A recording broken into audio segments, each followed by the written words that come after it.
आज हम लोग एकलव्य के बारे में जानेंगे।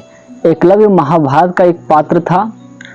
वह हिरण्यधनु नामक निषाद का पुत्र था।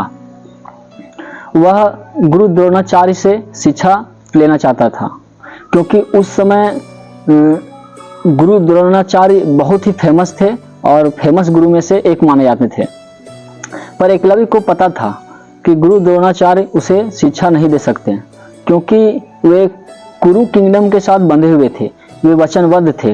वे वचन दे चुके थे भीष्म पितामह को कि वे उनके राज्य के अलावा किसी गैर राज्य के शिष्यों को शिक्षा नहीं देंगे।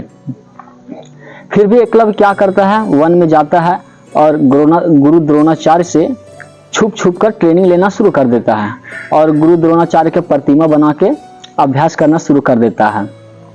और अभ्यास में इतना निपुण हो जाता है कि वह अर्जुन से भी तेज धनुष बाण चलाना शुरू कर देता है। एक बार पांडव, कौरव और अपने गुरु द्रोणाचार्य निकलते हैं वन में घूमने के लिए, तो साथ में राजकुमारों का कुत्ता भी होता है। तो राजकुमार का जो कुत्ता है वो गलती से भटक जाता है और वन में धीरे धीरे एकलव्य के आश्रम तक पहुंच जाता है और वहां जाकर भौंकने लगता है। एकलव्य परेशान हो जाता है। उसे लगता है कि हमारे अभ्यास में ये बाधा पहुंचा रहा है, तो अपना दिव्य बाण निकालता है और कुत्ते के मुंह में तीर भर देता है। उसके बाद कुत्ता चुपचाप लगा देता है और धीरे धीरे करके गुरु द्रोणाचार्य के पास पहुंचता है। गुरु द्रोणाचार्य जब उसे देखते हैं तब कहते हैं, ऐसा दिव्य बाण और कौन चला सकता है? ये कोई आम मनुष्य नहीं है। ऐसा विद्या प्राप्त करना सिर्फ राजाओं का होता है और राजाओं में ये गुण पाया जाता है। ये आम आदमी नहीं हो सकता है। चलो अब चलते हैं, देखते हैं कि वो कौन धनुर्धर आ गया है। तो पांडव, कौरव और गुरु द्रोणाचार्य साथ में जाते हैं, कुत्ते के पीछे पीछे जाते हैं और पहुंच जाते हैं एकलव्य के आश्रम। एकलव्य के आश्रम पहुंचते हैं। उसके बाद एकलव्य खड़ा होता है और अपने गुरु चरणों में प्रणाम करता है। गुरु द्रोणाचार्य पूछते हैं कि बेटा कौन हो तुम और ये विद्या कहाँ से प्राप्त किया तुमने? तब एकलव्य कहता है, मैं आपसे गुरुदेव। हमसे? हम तो तुम्हें पहचानते तक नहीं है। मैं तुम्हें जानता भी नहीं हूँ बालक, अपना तुम परिचय दो। तब एकलव्य कहता है, मैं मगध नरेश जरासंध के प्रधान सेनापति हिरण्यधनु निषाद का पुत्र हूँ गुरुदेव।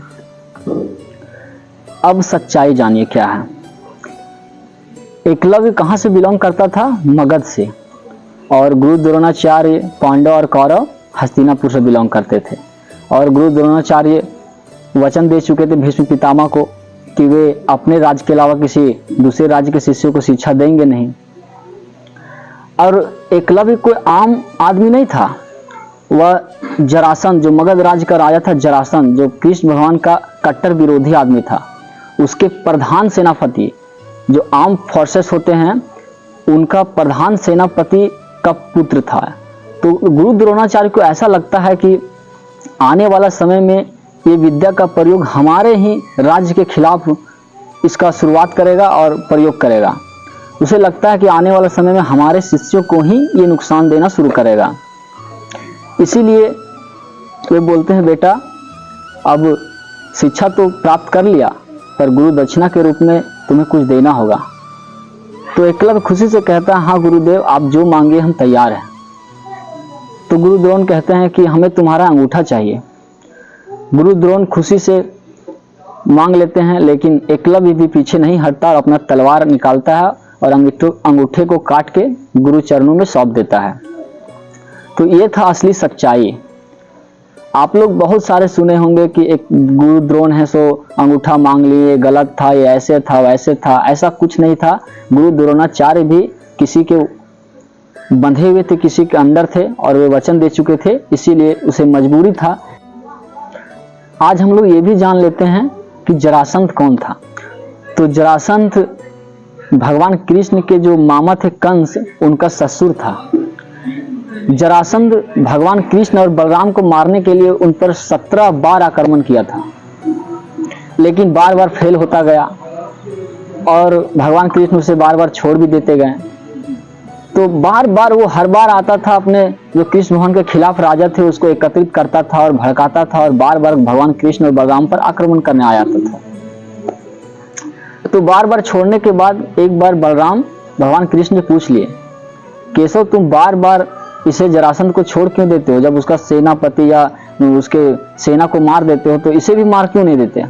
तब भगवान कृष्ण कहते हैं, ताऊ भैया, ये हमने जानबूझकर जरासंध को छोड़ रखा है, वो हमारे लिए ही फायदा कर रहा है, क्योंकि हम तो दुष्टों को नाश करने के लिए ही पृथ्वी पर आए हैं। अब हमें जो दुष्टों को दुनिया में घूम घूम कर हमको मारना पड़ता, वो जरासंध मेरा वही काम आसान कर दे रहा है। वो दुष्ट राजाओं को एकत्रित करता है और मेरे पास लाता है, और मैं आसानी से उन लोगों को मार देता हूँ। जिस दिन सारे दुष्ट राजाओं को मैं मार दूंगा, बस जरासंध का भी उसी दिन मैं अंत कर दूंगा। तो ये था सच्चाई, इसीलिए भगवान कृष्ण जरासंध को बार बार छोड़ देते थे और अंत में भगवान कृष्ण जरासंध का वध कर देते हैं। अगर वीडियो अच्छा लगे तो हमारे चैनल धार्मिक पैशन को सब्सक्राइब कर दीजिए। राधे राधे।